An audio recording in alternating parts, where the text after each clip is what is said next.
welcome back to Good Morning KU. I'm Emma. And I'm D'Angelo, and we've got an exciting show for you today. And speaking of exciting, the Free State Festival is this weekend. It's been going on since the 17th, and it's going to go till the 23rd, and it's at the Lawrence Arts Center.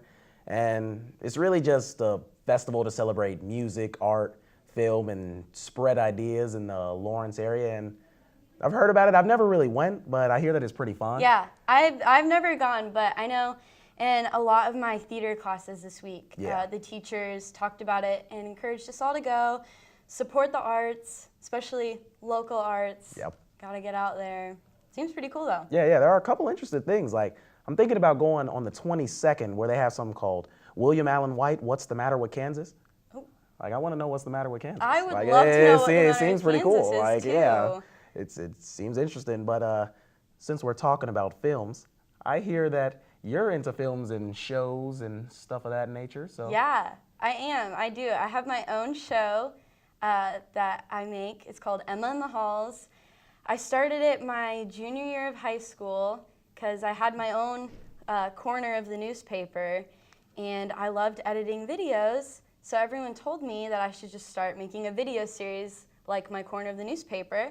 So, Okay. like I said, it's called Emma in the Halls, and so I just go around, ask people questions on the street that I don't really know, strangers. Oh, I mean, wow. in high school, I knew some of the people I talked to because my high school wasn't that big. But so I go and talk to students on campus, ask them just fun questions. I actually got to talk to Devonte Graham one of my last episodes, which was really cool, being able to do that before he graduated.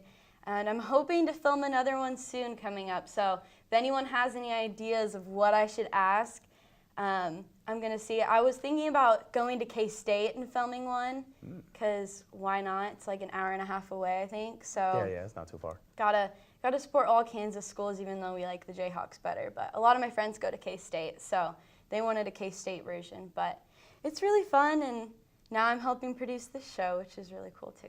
Oh, wow, that's nice. So typically, like, what kind of questions would you ask? Let's see. Well, the last episode I did it in my dorm because I was a freshman last year. And so I asked people what the craziest experiences they had in dorms were. And I got some pretty crazy stories. I talked to my RA, and she knew an RA the year before who had a resident who built a car in their room. Built a car? Like, built like a car, like a full-on car, just in their dorm room Like for fun. Driving? Like, Yeah. Like vroom vroom Yeah. car? Like, wow. Don't know how they fit it in that small dorm room. Maybe they had a bigger one than Yeah. I did. But they did that, and huge. then I heard some stories about roommates calling the cops on each other, like for really weird reasons, and people falling off their chairs because we have like swivelly chairs and stuff. Just some crazy stuff. One person said they were in Oliver, one of like the oldest dorms on campus, and they witnessed someone getting their septum pierced with a needle in like the lobby of their dorm. That's Oliver. Yeah, I feel like that describes Oliver pretty well. No Yeah, offense to Oliver or any No, of its Oliver, residents, it's still but cool. pretty cool. I mean, it'd be pretty chill if you walked by someone just getting pierced Yeah. in your lobby. But Something different. did you ever have any crazy dorm experiences? Oh, crazy dorm experiences? I don't really think I had any like crazy ones, but like I also lived in Oliver, like my freshman really? and sophomore year. But it's an interesting place. I don't know. Usually on the weekends you can see something crazy. Yeah. You can always see something crazy in Oliver. But any specific stories? None really happened to me. I don't know. I'm kind of chill, just in the background. Just chilling, just watch from afar. I feel that. Well, we have a great show for you guys today. We have news with McKenna and Liam. We also have an interview with Lakin and Katie.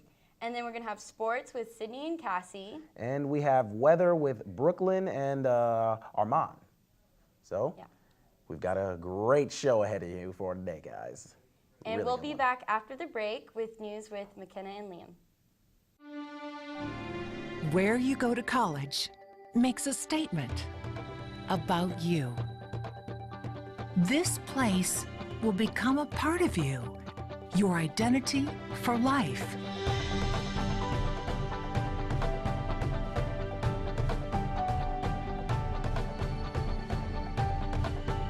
the University of Kansas. A great place to be you. Welcome back, Jayhawks. I'm Liam. And I'm McKenna, and we're here with your weekly news. So the 70th Primetime Emmy Awards took place on the evening of Monday, September 17th. Monday's telecast was the lowest rated Emmy show, as last year's 11.4 million viewers has dropped to 10.2 million. Director Amy Sherman Palladino took the crown for Outstanding Directing for a Comedy Series just moments after winning the Emmy for Outstanding Writing for a Comedy Series, creating a milestone in history as the first woman to win both awards. The show she directed, Amazon's The Marvelous Mrs. Maisel, was up for 14 awards and won 5 of them. Another individual who is perhaps the most talked about person of the night was director Glenn Weiss, who proposed to his girlfriend Jan Svensson after a heartfelt speech about the recent loss of his mother. Svensson joined Weiss on the stage, and he slipped his mother's wedding ring on her finger to a roar of applause. Blackish actor Jennifer Lewis made a bold fashion statement by arriving to the red carpet dressed in sparkly Nike athletic wear. She explained her reasoning for her clothing choice by telling reporters, "I'm carrying Nike to applaud them for supporting Colin Kaepernick in his protest towards racial injustice and police brutality."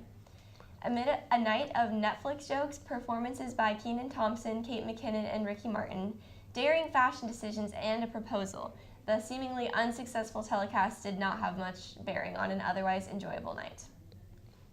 This week, the long-awaited first trailer from Marvel Studios' Captain Marvel was released. The trailer gave fans their first look at Brie Larson as Captain Marvel. Captain Marvel is the studio's first female-led superhero film. Marvel began development on the film as early as May 2013 and officially announced it in October 2014. According to Entertainment Weekly, the film is set in the mid-1990s and follows Carol Danvers, a former U.S. Air Force fighter pilot, as she turns into one of the galaxy's mightiest heroes while being caught in the center of a conflict between 2 alien worlds. The film will hit theaters on March 8, 2019, 2 months before the release of the sequel to Avengers: Infinity War. Next Friday, September 28th, the University of Kansas theater production, A Man of No Importance, opens a 6-day run at the Crafton Pryor Theater in Murphy Hall. The musical is based on the Albert Finney film, A Man of No Importance, set in Dublin, Ireland in 1964. The production tells the story about an amateur theater group and their leader who is determined to stage a version of Oscar Wilde's Salome in the social hall of the Catholic parish church, despite the objections of church authorities. According to the KU Theater Department, the characters navigate societal expectations and secret crushes, only to find that no one's romantic life is simple. You may purchase tickets for the show at kutheater.com or at the theater box office. Student tickets are $15. Earlier this week, Machine Gun Kelly performed as the opener for Fall Out Boy's Mania tour in response to Eminem's Kill Shot song being released that openly disses him. Machine Gun Kelly got the entire crowd to raise their middle fingers up for an Instagram photo. What the fans did not know was the flipping off was meant to be targeted at Eminem. When Kelly turned to take the photo, he took off his jacket, revealing his t-shirt, which displayed the artwork from his diss track to Eminem. The fans did not see the artwork on his shirt until after the photo was taken. What followed was a video where many in the crowd loudly booed Machine Gun Kelly as he performed Rap Devil, the diss track against Eminem. Fall Out Boy fans took to Twitter to report how displeased they were with what Kelly did, saying how they felt tricked and that this wasn't his concert. However, several other videos came in response from other people who attended the concert. They showed the exact same event and no boos could be heard. There was an overwhelming positive atmosphere as he performed his song. It appears evident that the first videos were doctored to have the boos. Despite the information coming out, there are still many news outlets like USA Today and Billboard that have left the narrative as Machine Gun Kelly being booed. Machine Gun Kelly will continue to open for Fall Out Boy's Mania tour. Well, that's all we have for our news today. We'll be back with Lakin after the break. For students searching for a way to stay active in an outdoorsy way, the City of Lawrence has bike trails running in every direction, and with the new bike share program, we can stay in shape as we tour the sights of our beautiful city. Clinton Lake is only a short 30-minute bike ride away from Daisy Hill and has the most incredible sunset location in all of Lawrence. Walking campus may give you the KU calves, but biking can give you the KU thighs. Bike Lawrence today. Hi, my name is Lakin Allen, and I'm here with Katie Mylar, and we are both Alpha Delta Pi, and we are here to talk a little bit about the Ronald McDonald House Charities and our Philanthropy Week. So Katie, what can you tell me about Ronald McDonald House? Sure. Well, first I just want to say thank you for having me. I'll tell you a little bit about what Ronald McDonald is. So it's a nonprofit organization that was founded in 1974, and its mission is to keep families together during. They usually have a child who's going through some form of treatment, and their focus is giving them a safe and supportive place to live. So what they do with their Ronald McDonald houses is that they build them right near hospitals so that, like I said earlier, they can be together, but also so they don't have to trek across town. They can just hop across the street to receive treatment, which is like one of their really great missions. But Yeah. And what's like the living community like in the houses? Is it communal or? yeah, so I personally have never been to one myself, but they have shared communal space, but then each family gets to sort of have their own space where they can just have a little bit of private time. But there's laundry services, they have kitchens, so families can actually cook for themselves, so it feels less like sort of a forced situation and more just like a home, which is what they really focus on. Yeah. And is Ronald McDonald House Charities international or national? Yeah, so it was founded first in Philadelphia. That was their first chapter. Okay. Since then, it has grown to over 365 houses in, I believe, over like 43 countries. That's crazy. Yeah.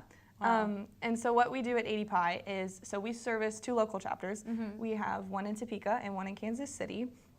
And we support them financially through our fundraisers and stuff, but we also get to do a little more hands-on volunteering. So we have girls that sometimes go to the houses and they volunteer, just make a meal, hang out with the families, kind of give them a break from a little bit of the stressful situation. But this week we've been doing our philanthropy event, Raising for Ronald, and I'm here to sort of talk about our sort of big finale to the end of this week. It is our 80 Pilates event. I'm super excited about that. It's going to be this Saturday from 11 to 1:30. So tomorrow? Yep. Catch me there. Yeah. I'm not very good at Pilates, but that's okay. So we have a Pilates sort of group coming in, and then McLean's and Smoothie King are going to be there. The tickets are $10, and the ticket gets you the Pilates class and a smoothie from Smoothie King. So I'm pretty excited about that. Oh, But that'll be wonderful. Our philanthropy chair, Emily Hummel, she's been working really hard this week to make sure all of our events have been running smoothly, and she's working her butt off. Good. Yeah. And if you want a ticket, what should they do? So you can find any one of our 80 Pi members. They're probably going to be wearing these shirts today. We're going to be out on Wesco Beach. There's going to be a pop tab collection. That's one of the things that we do at 80 Pi is we collect pop tabs from like aluminum cans, and those eventually get turned. I think Ronald McDonald gets like 5 cents per pop tab, but just walk up to Wesco Beach, walk up to any one of the girls, and you can say, hey, I want a ticket, or we have something called crowd change, and that is a way to buy tickets online. Yes. Yeah. So it's going to be fun. Definitely go. Yes. Tickets are $10, and we are going to hopefully have a really great turnout tomorrow. Yes, and it's for a good cause, so. Yes, Ronald McDonald House Charities.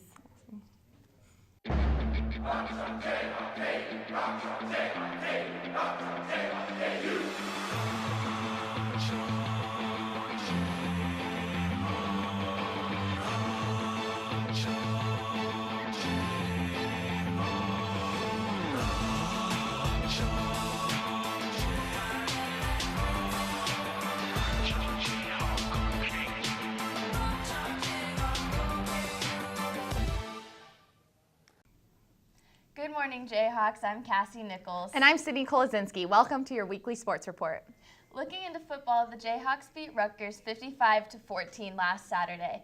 After that game, Puka Williams is currently leading the Big 12 in rushing yards. And that's even with one less game played than the other running backs in the conference, considering Williams was out the first game due to eligibility issues. Did you hear that Puka doesn't have any toes on his right foot? Yes, he actually lost them in a lawn mowing accident when he was 9 years old, I believe. So he's been playing with them for all of his life, and that's how he's learned. He's just used to it by now, I guess. That's crazy to me. I don't know how he does it. Be sure to watch our Hawks take on Baylor in opening Big 12 play this Saturday. And our women's soccer team fell to Texas A&M last Saturday, but tonight they're taking on Oklahoma at home tonight at 7 p.m., so make sure to go out and support your Jayhawks. And although football is off to a strong start, basketball is still on our minds. Boot camp actually starts up this week for the men's team, and late night is next Friday? Yeah, so I think what they do is they end their awful, horrible boot camp with like a fun late night. And if you haven't been, you definitely should go check it out. And before we leave, let's not forget about our Kansas City Chiefs. Patrick Mahomes broke the NFL record with 10 touchdowns in the first 2 games. Their home opener is this Sunday against the San Francisco 49ers. And also I heard that the Browns broke their losing streak. 635-day losing streak, beating the Jets last night 21-17. Tyrod Taylor left the game in the second quarter with an apparent head injury, which allowed Baker Mayfield to make his debut in the game. That's so awesome. Baker Mayfield led the second half rally and brought the Browns back from a 14-3 deficit. Wow. Good Thanks for tuning in to our Sports Weekly Report. Where you go to college makes a statement about you. This place will become a part of you, your identity for life.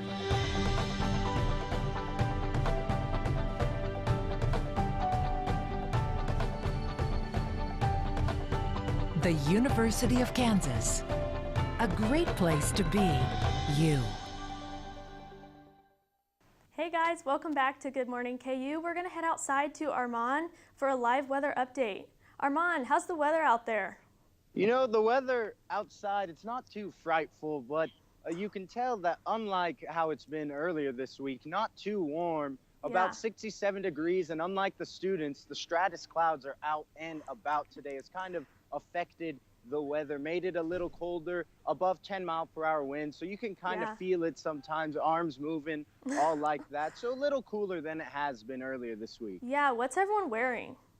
Well, everyone, when you just look around, there are some people wearing the normal t-shirt and the shorts, but people have brought out their light jackets today, some long pants, not too much because it should warm up today. And when there isn't the wind, you can still feel a slight bit of the humidity. So it still is a little warm whenever you don't feel that wind, but a jacket wouldn't be a bad idea today if it does not warm up, unlike it does say it will. Okay, thank you so much. We're going to bring it back into the studio. Perfect, thank you. Thank you, Armand. Okay, I have some exciting news. As you can see, there is 1 day left till fall, so tomorrow is fall. I don't know about you guys, but I'm really excited for fall weather. This last week was so hot, so I'm over that. So our headlines for the week, like I said, fall is here, and then some beautiful conditions this weekend, so if you can, get out there and enjoy that. And then next week is homecoming, so we have, for the most part, pretty nice weather for that. Currently, kind of like Armand was saying, it's 67, so it's a little bit cool, mostly sunny skies. It is windy, but maybe grab a light jacket if you're headed to class. So like as you can see, it's going to heat up throughout the day to get to a high of about 72. The winds are going to pick up to about 15 miles per hour, so just be aware of that, and then maybe some increase of clouds. But and then for our extended forecast, Saturday and Sunday, going to be really, really nice. Make sure to get out there and enjoy that. A high of 80 on Sunday, but no 90s as you can see for this week, which is great because last week was really hot. And then maybe Monday and Tuesday, some scattered storms, and maybe Thursday as well. And homecoming parade is Thursday, but hopefully that rain holds off. But other than that, it's going to be a really nice week. I'm really excited that it's fall, so I hope you guys are too. And that's all we have for you. We'll see you next week.